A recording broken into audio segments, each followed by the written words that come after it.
Wondering why your home insurance is asking you for a wind mitigation? Today we're going to go over exactly what a wind mitigation is, so stay tuned to watch the full video in its entirety.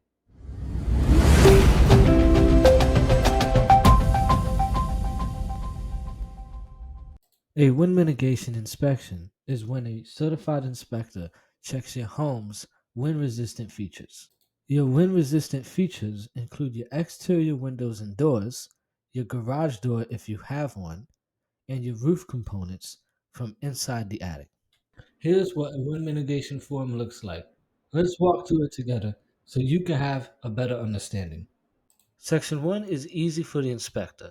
If the house is in an HVAC zone and built in 1994 or later, you will get the check mark in B. For homes not in HVAC zones, you need to have a 2002 later home for a check in Section A. This is simple for the inspector, as just looking up the address of the house for the building permit in the county's local permit office. We also would call them for Section 2 of this form, which is the roof covering. There, we would ask them for the date of the roof was installed, along with the permit number. This just gives them a basic understanding of how old the roof is. Section 3 and 4 are your attic sections. Section 3 is a roof deck attachment. Here, the inspector is going to walk into the attic and check the sheathing and its thickness. There, he will use a laser measure to measure the truss spacing. Then, the inspector will find a protruding nail and measure the length. Then, we will finally use a metal detector and confirm the nail spacing. Every time it beeps, we will mark it with a Sharpie, and that will indicate each time a nail is in the truss. Section 4 is the roof to wall attachment. Here, your inspector will crawl near the edge of the roof if possible, or use binoculars to inspect from afar.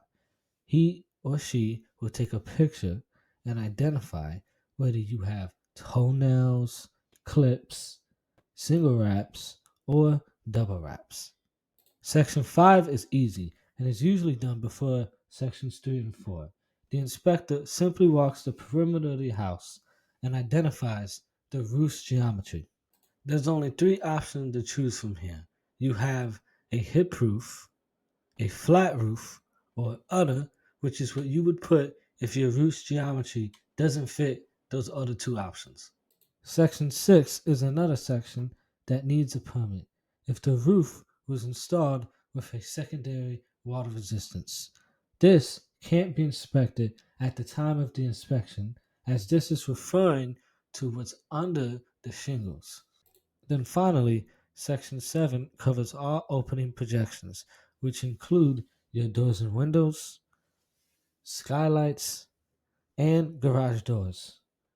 The inspector will walk the house and confirm that all of these are impact rated according to the licensing on the form. This wind mitigation can save you money on your homeowner's insurance. Now, the savings are going to vary depending on how well this house performed in the inspection, and overall, the process takes anywhere from about an hour to 2 hours.